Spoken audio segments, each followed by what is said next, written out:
Не жалиме никого, никого не съжаляваме. Защо? Коренът на думата тук е жал и вас ще ви жалят. Когато вие съжалявате някого, и вас ще ви съжаляват. Тоест ще ви се изпратят такива изпитания, които да ви съжаляват или вие сами да се жалвате. Тези хора, които ви се жалват постоянно, те имат скрита изгода да го правят. Те получават енергия от вас.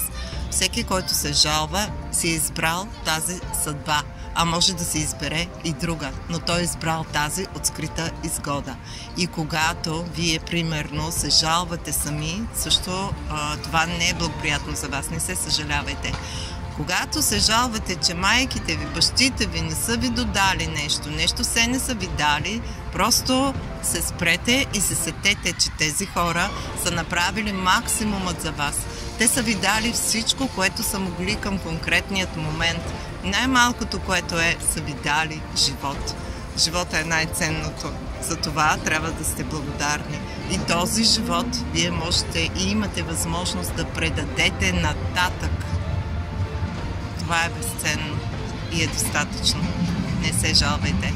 Аз съм Елвира Петрова, констелатор, фасилитатор, холистичен терапевт.